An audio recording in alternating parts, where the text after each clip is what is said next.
Cedric Maxwell Podcast is brought to you by Prize Picks and the GameTime app. All right, another off-season edition of the Cedric Maxwell Podcast. I am Josue Pavon. He is Cedric Maxwell, of course, but we got a very special guest, man. We told y'all nothing but A-list guests during the off-season. We didn't miss this time, man. Ice Cube, the legendary rapper, actor, man, entrepreneur, you name it, man. I can't even go down your resume right now, but I'm very, very excited about this conversation. And thank you for taking the time. Of course, the big three in town this weekend. You got the All-Star game, the championship. Big weekend coming up here in Boston. And of course, Ice Cube is going to be in the house. But how you doing, Cube? How's everything, man? How's your summer been? It's been incredible. Thanks for having me on. Always been cool with cornbread. You know what I mean? We kind of back and forth here and there. But it's you a fan? You was a big fan? Well, I'm gonna say that I admire his game. As far as a fan, you know what time it is. I'm a Laker guy, but you gotta admire true competitors and people who step up to the next level. Especially to the championship level. So it's always been mutual respect with not just cornbread, but everybody, all the Celtics, it's been always mutual respect, Well, let me say it. Let me ask you this then. Suppose I bring ML Carr in right now. It's the same. That's Max's boy right there. If he was on a championship squad, you got to salute it. You can't hate on that. That's the pinnacle. And it's all salute. When it comes to that. But y'all know what time it is when it comes to Ice Cube. Well, you know what? You guys made Jayson Tatum actually know me for the 30 for 30. Yeah, I was walking around and one day he came out on the floor. He was getting ready to practice. He goes, cornbread. I said, what's wrong with you, man? He said, I saw that 30 for 30. Damn, you were a bad motherfucker back then.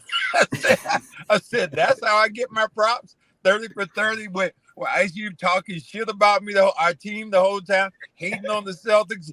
I mean, that was a brilliant thing that they put you and your guy dying together. You guys were brilliant. Yeah, real fans, and 30 for 30 is a great way to teach the history, to teach the history of what it was, when we were, in the 80s and, from a player perspective, from a fan perspective, the passion is still there, the memories. And, it's a special time in basketball that it's hard to match. I can't find a match for that feeling, that time, that rivalry. So, I was proud, and I'm glad that Donnie did it too, because he's a proud Celtic fan. So to have two, filmmakers and fans and passionate people from our city to voice that over, it was just that's dream come true stuff for somebody like me, because like I said, I watched it on TV, cheering in my living room or crying in my living room, whatever the outcome was. But to now be a part of it in some kind of way, it was amazing. Yeah. Yeah, man. Before that, Tatum revealed that he thought this dude, this 6'8" Celtics legend over here, was just a radio guy. He thought that he was just, had been around the team for a while. He pops in the 30 for 30. He's like, wait a minute, that dude won rings. That dude. And the youngsters think I'm a movie guy, so it's I can understand what he's going through. Yeah, that's so funny you say that, because last episode I was telling Max how growing up, when I first saw New Kids on the Block, I was watching this video one day on MTV. I was like, was that Mark Wahlberg? Like, I had no idea that he had a whole group and everything, man. So from that generation, I can relate to that for sure. But I certainly know you from your rapping days. Not NWA quite, but when you was solo, I remember that growing up for sure. For sure. I mean, it's all good. As long as they know us, that's all that matters. We still here and we got a lot of history. And when they get to know us, they really know why we're still here. You know what I mean? And why we're still around. Because, you know, we've done some cool stuff. And now we're talking about the cool stuff that, you know, Max is talking about what players is doing. I'm talking about, you know, displaying, you know, basketball with the big three. So, you know, we setting the stage for the youngsters to come in behind us and show us what they got. Well, I got to let our listener, our viewers, on a little tip. You know, when I saw my man on the sideline, Josue, I had to go over there and give him respect. And so, you know, I pull my headphones off. I go walk up to him, and he looks at me. He's very observant. He's looking around everybody else, and he sees me, and he goes, "Fucking cornbread." Man,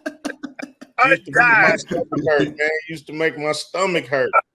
That's a salute from a Lakers fan, right? That's a salute. Hey, you know, it was you know, they had some tough teams, and it was always, you know, a nightmare to have to go against the Celtics, you know, without a doubt. And so you got, you know, I respect, you know, all the players from that era.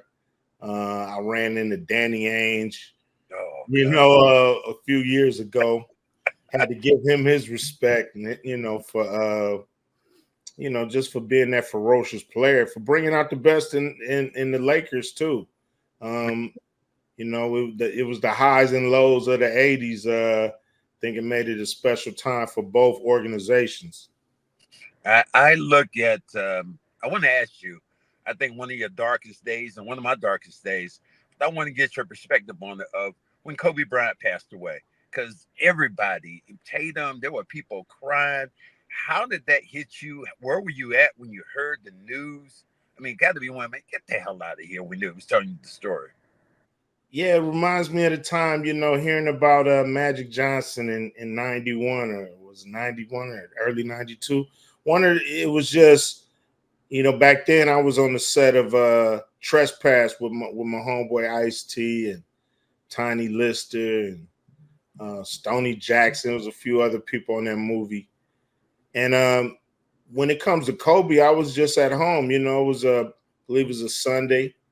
You know, me and my wife, you know, we was just kind of kicking it, you know, having our coffee. And then I got a text. And I just, you know, froze in my tracks. You know what I'm saying? I couldn't believe it. And, you know, when you get a text, now you searching for the remote. You trying to get to some news. And, damn, it's true. And, you know, you numb. Like, I think for about a week and a half, you just numb to you can't believe it. You know, one of the, you know, the best players to ever play the game is gone, you know, before he can really enjoy his retirement, you know, and show us what else he had in store. Just won an Oscar. It was just unbelievably tragic. Yeah, Max and I were actually on the road that Sunday. Celtics were playing the Pelicans, and Tatum didn't play. I think that was already set in stone that he was going to play that game, but just seeing the devastation on his eyes, on everybody's eyes, man, we'll never forget that, because literally Max and I, we embraced one another like an hour, maybe hour and a half after it was announced. I was on my way to the arena, and I'm like, man, this is the one time I'm hoping someone hacked TMZ, because, you know, when TMZ gets it, it's usually right. It's accurate news. I was like, I'm hoping this is the one time that they're wrong. But of course, that wasn't the case, man. Yeah, man. You know, it reminded me of a lot of ways. I know you guys as Celtics has had tragedies, you know, with Lynn Bias, you know, Reggie Lewis. Was it? Yeah, Reggie Lewis. Yeah, his anniversary just passed a couple weeks ago. Yeah. Yeah, you know, and you like, man, like, you just feel, you know, rivalries or that part go out the window when it's something on this level. And so I know the Celtic fans respected Kobe and his game. I know he always got up to play the Celtics and always knew what that meant. lost the championship, won the championship, so that was his favorite I one. just think it's mutual. It's just mutual respect, you know what I mean, all across the board. And us as Laker fans, we appreciate it. Man, I tell you what, I don't think I've ever hated some people. Hate's a strong word, but when I saw Magic and Coop and Worthy, I wanted to fucking throw up, man. Them dudes. Yo, you still feel that way? What do you mean you used to? It still pisses me off right now. I was these dudes, man. I'm like, get the hell out of here. I mean, Magic came up and wanted to shake my hand. I'm like, but the thing he did that pissed me off even more. We were at the Laker game. We were down on the floor about 3 or 4 years ago. I had my headphones on, and somebody slapped me in the back of the head. And I looked to my left. It was nobody. Looked to my right. It was Magic walking away, and he had his hand up. Hey, I'll pull these damn headphones off. That's the beautiful thing. Look, damn Laker. We got our championship game there Sunday, and Michael Cooper's coaching the championship game, and he coming to me, saying stuff like, "Hey man, this is in Boston, man. So we gotta win this." And I'm like, "You're not playing no more, man. Don't put that in your team head. That has nothing to do with it." He's just like, "Nah, we gotta walk out of Boston with a win. It's really important." I'm like, yeah, y'all funny. Don't never quit, man. Yeah, y'all it never ends. It never ends. That's the beauty of it. Oh, we like old soldiers, man. We just don't give it up. I have respect for him. I told somebody on the podcast earlier, I said, I respect the hell out of Magic right now for what he's doing as an entrepreneur, what he's done for Black people, HIV, all that. I absolutely respect him. But then the guy turned around and said, "But how do you feel about it?" I said, "I still hate his ass. I hate that. I hate that." He robbed some things from you guys, and y'all robbed some things from him, and you can't forget that. It's like running into the dude who got your, merchandise on his finger. Yeah, that's it. That's exactly it. I mean, how could you really, love that when you see, when they look down and see a ring they think they should have had, and you look down and see a ring you should have had. Right. That love, there ain't no love lost right there. Now, in 1984, I'll give you that. When we beat the Lakers, that was the same time the Olympics were in L.A. My guy, a car goes out to Fat Burgers, famous hamburger place in L.A., and he goes to order a hamburger. And the guy says, "You're ML Carr, right?" He said, "Yeah." He said, "I'm not serving you." He said, "What?" Too soon, man. Wait a minute. At Fat Burgers, they gonna do some shit like that. Fat Burgers, really? Hey, man, he didn't need no damn Fat Burger. Man, go on down, man. Get you some Arby's or something, man. You don't need no Fat Burger. Q said you good with that. Oh man, that's funny. Yeah, man, I will Q. Prize Picks is America's #1 daily fantasy sports app with over 5 million active members. Prize Picks is the easiest and most exciting way to play daily fantasy sports. Unlike other apps on Prize Picks, you just go against the numbers. You against the numbers, that's it. You can now win up to 100 times your money on Prize Picks. With as little as 4 correct picks, you can turn $10 into $1,000. That's right, $10 into $1,000. It's that easy. One Caleb Williams passing yard gets you 1 win on Prize Picks every week in September. That's right. Only 1 yard gets you an automatic win every football season in September. 4 weeks of free wins, 4 weeks of free W's. Don't miss the deal on Prize Picks because it's gone when September is gone, when September ends. Prize Picks is the best way to win real money this football season. Which players are going off, which ones aren't.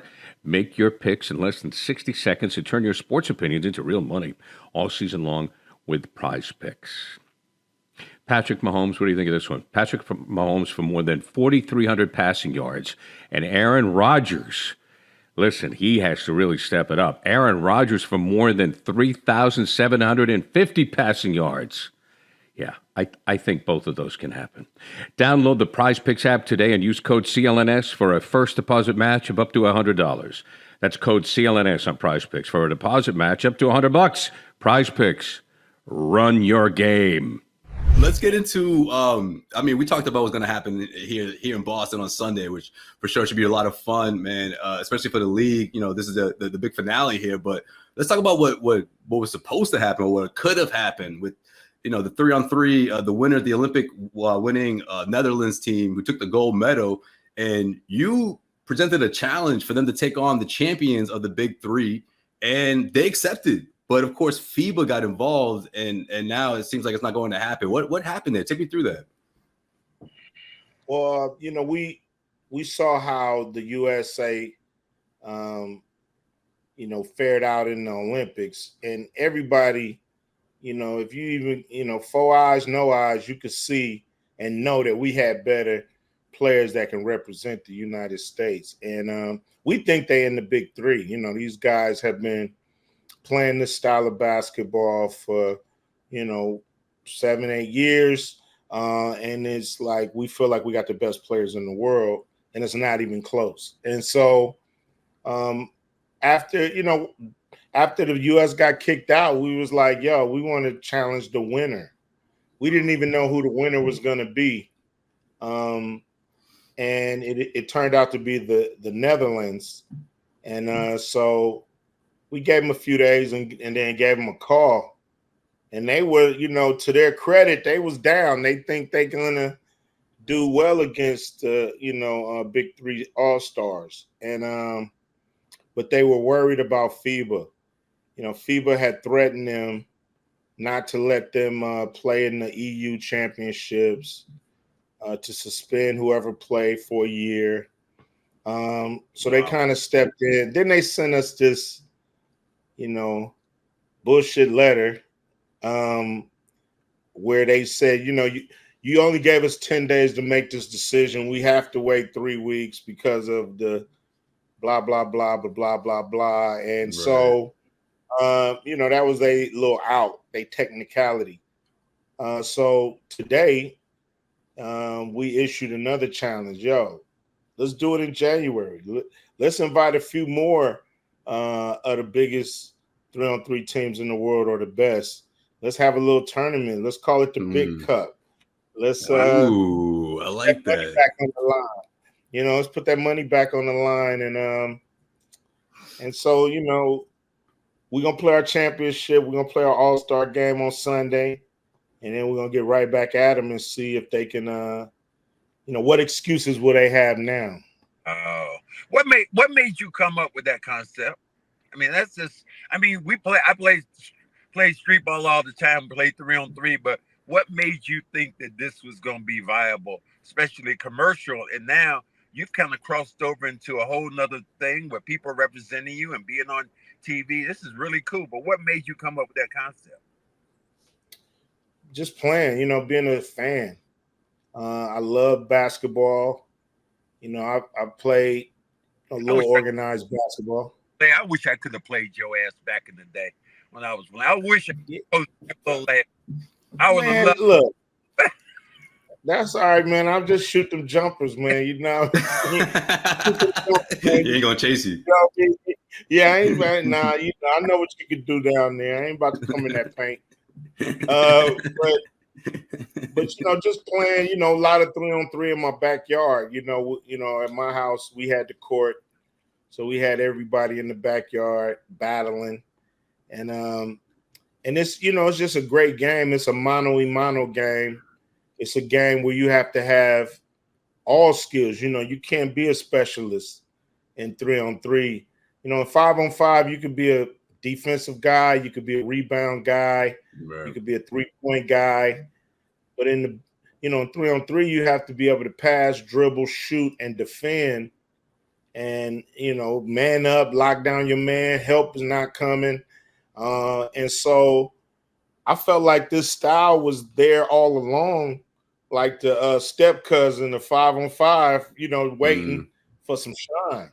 And I'm like, talking to my partner, Jeff Quantness, let's elevate this to the professional level.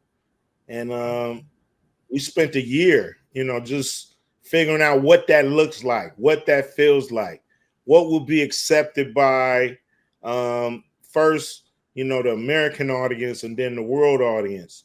And so we started to, kind of carve up what the league should look like, feel like, sound like. And it's a blessing. We've been here, this is our 7th year. Really 8. We had to shut down for COVID, but it's been great that people love the game like I do. I remember last year it was super cool because you guys are out in London at the O2 Arena, I believe, and you get Jaylen Brown to make an appearance. Not only make an appearance, but to play in it. I thought that was super cool. And here we are a year later, and that's the Finals MVP. So like, how did that come together? First of all, and second of all, like, is that something that you think could, something you're planning on for the future in terms of bringing in, top tier NBA guys? Well, with Jaylen, I've admired him, from afar. I met him, when he first got drafted, and been watching him ever since. And he's a brilliant young man, and he, he really is into, trying to figure out, ways to help in a lot of different ways. And he respect and love what we doing with the big three, giving our OGs another shot at it, as far as coaches and players. And so he saw that this was great for the game of basketball. It's great for the psyche of the players. Guys always come to me and say this has been a tremendous help to their mental health, because a lot of guys struggle on what to do. Definitely. After they get out of, after the NBA, for some reason, sometimes it's a numbers game and they just find themselves on the outside of them numbers. And so he recognized that and wanted to help. And he was like, yo, where's your championship game? And I told him, yo, we in London. He was like, I want to come. And I was like, yeah, we got an all-star game too. We the only league that does the all-star game and championship game on the same day. So you get to see the best of the best. And so he was like, man, how can I play? I'm like, yo, man, we'd love for you. And when you're like, damn, yeah, you say? We would love for you to play. You know what I'm saying? Like, we don't want you to mess up. He just signed this $300 million. Yo, Max wanted to put him in bubble wrap. Remember that, Max? Yeah. So we don't want you to mess that up in any kind of way, shape, or form. He's like, no, man, I got a love for the game clause, and we're gonna do something cool for charity. Any kind of fine or something I get, I will match it and give it to charity. So I was like, blown away. And, he is my favorite player in the NBA because he's a true champion of the sport, not just,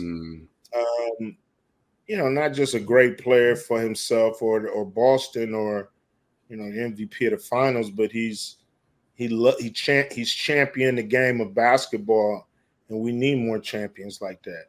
Well, I'm gonna put you out here on Front Street because of your Laker affiliation. Give me your Mount Rushmore of the Los Angeles Lakers. Wow, I'm surprised you're asking that one. Okay, no, Mike.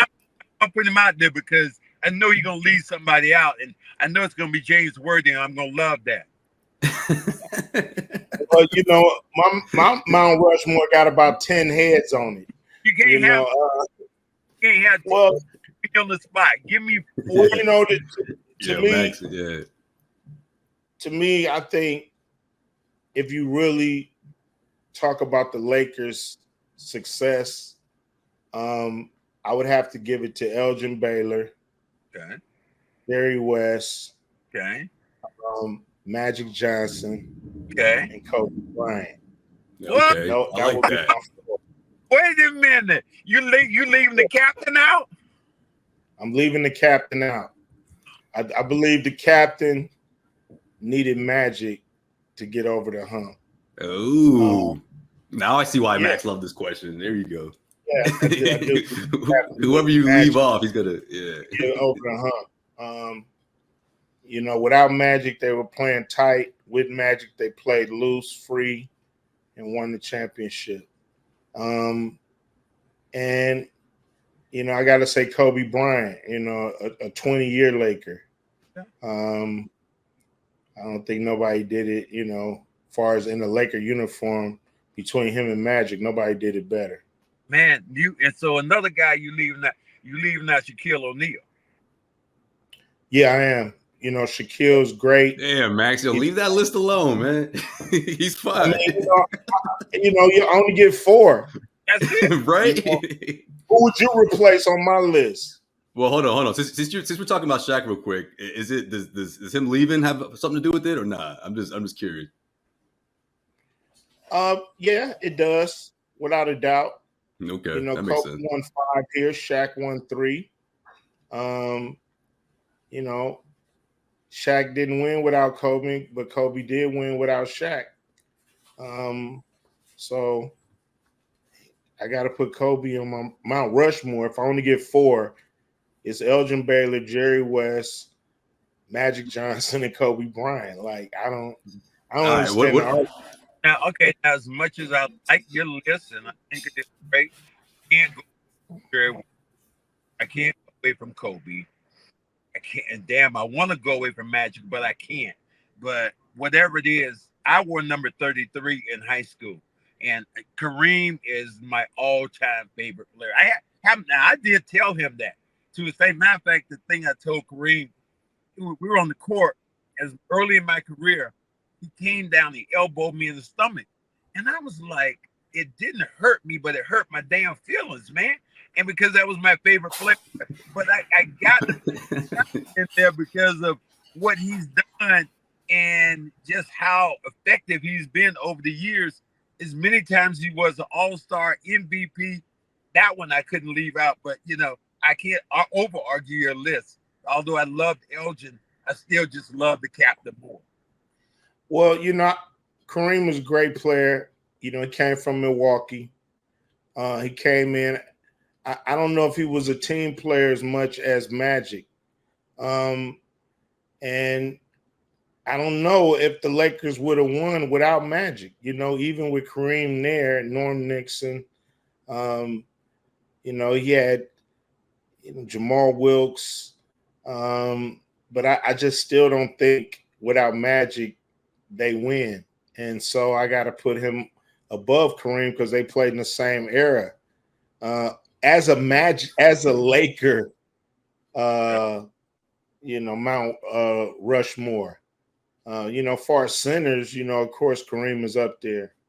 But I just think, Kareem was, about Kareem. You know what I'm saying? I don't know if he was a team player.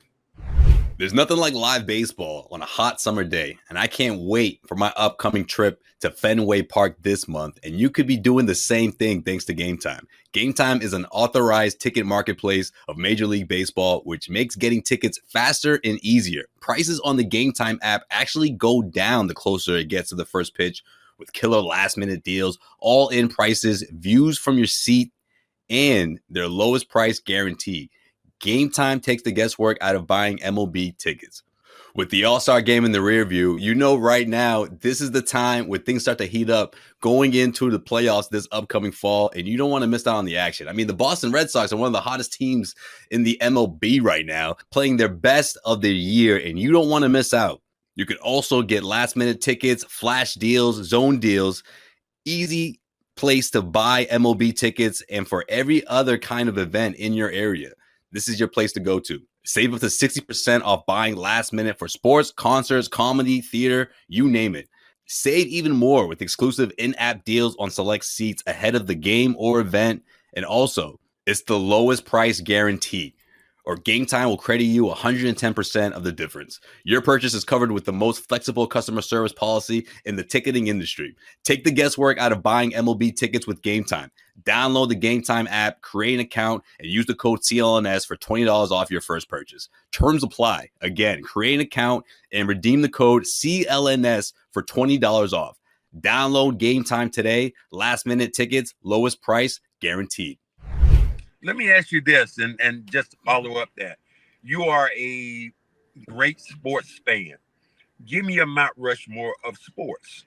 Well, you get 4 people. You're going to put Oh, damn, Max. I was going to ask him about the rappers, but all right, we can do that first. Oh, we'll ask him that, too.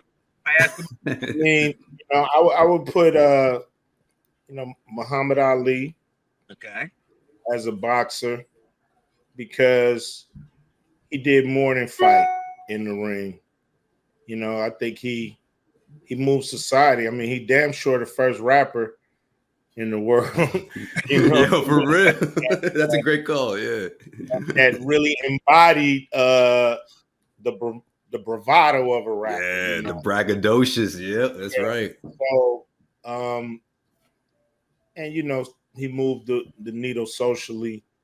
Baseball player. How could you go away from Jackie Robinson as a baseball player? As a basketball player, I would go with Michael Jordan. Go. And what am I missing? Hockey? I mean, you don't have to. It's up to you.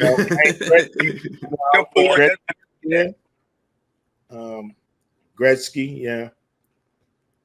Just wait. Hit him with that question you about to ask him, because I definitely want to hear this about Mount Rushmore of rappers, man. This is what I want to hear. Oh, You've been through generations here, so this should be a really good list. I would go with Melly Mel. Okay. Because Melly Mel, to me, showed us the power of rap. That you not only have to talk about your DJ or shaking your booty, but you could talk about social issues. Mm. Then I would go with KRS-One.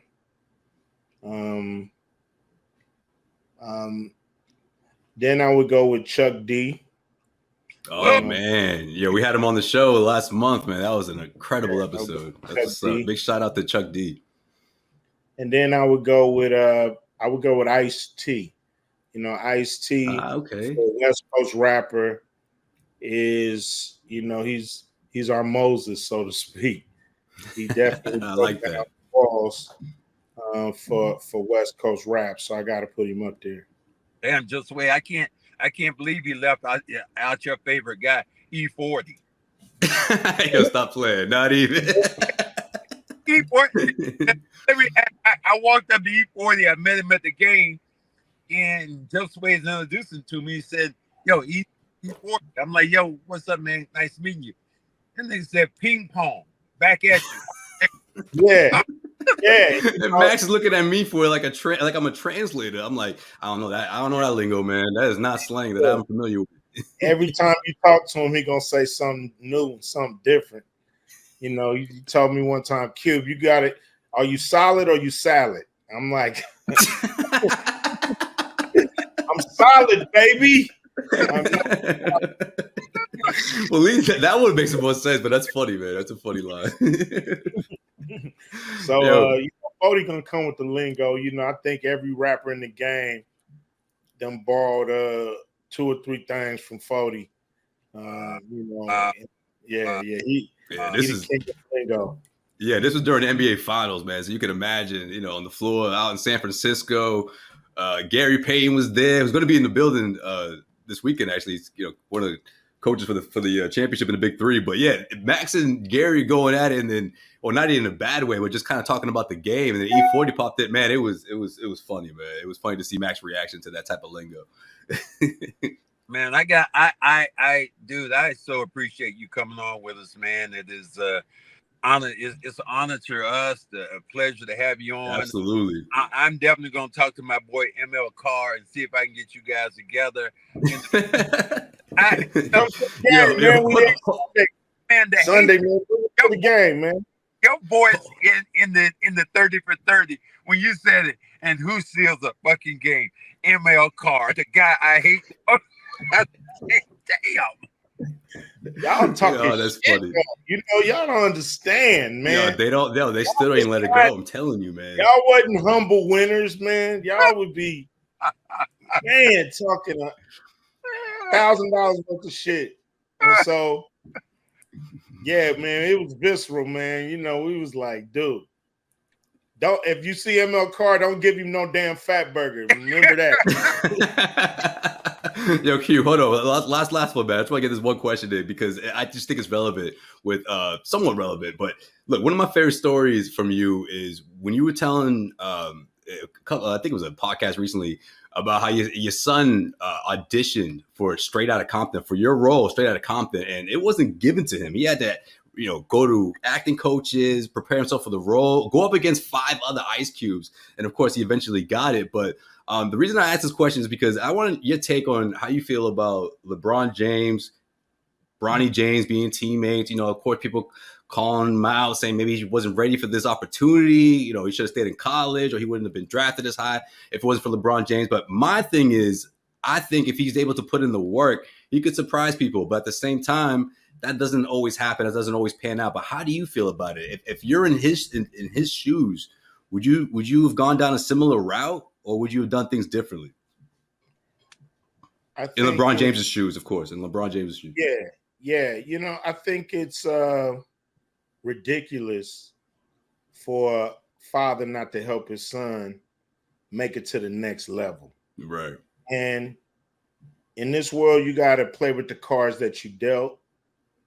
You got to use what you got to get what you want. And then it's really on, like, LeBron can't help his son make a shot or D up or any of that. But his father can and should give him the opportunity to prove himself.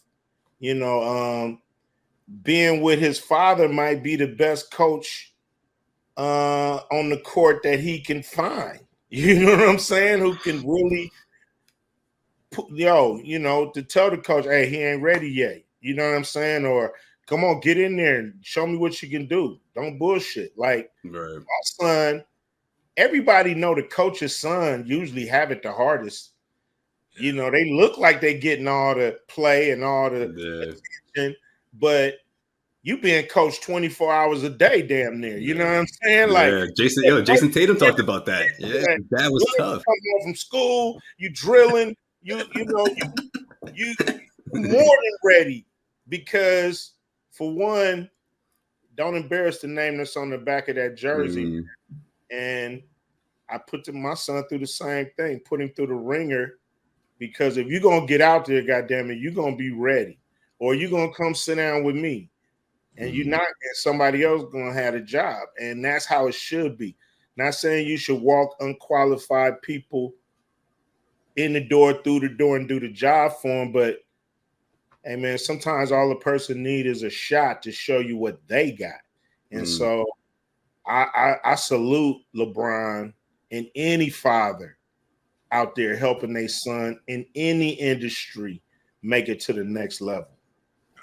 Absolutely. Appreciate you, Cube. And lastly, I mean it this time, a Friday update, quick Friday update. The last I saw that it was in the development stage. Where does it stand? Are we going to get another installment of Friday, man? I'm hoping that we get at least one more.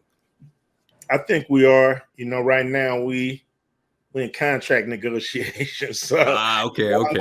Go. But I think they're going to get it done.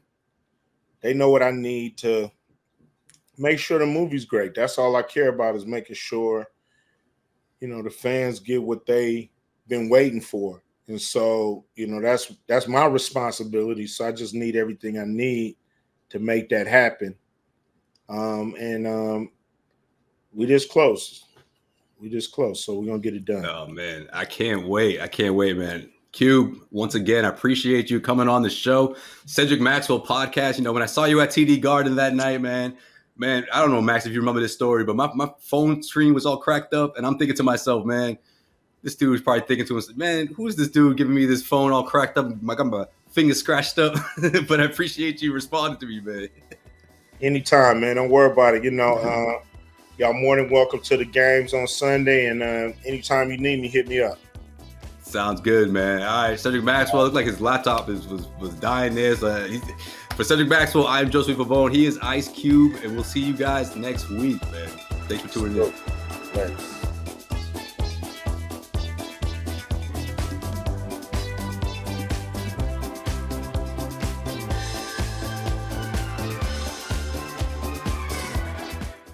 Josue Pavon here, CLNS Media, and if you made it this far, that means you really like this video. So hit subscribe, make sure you keep our notifications on, damn it, and we got plenty of great content coming your way.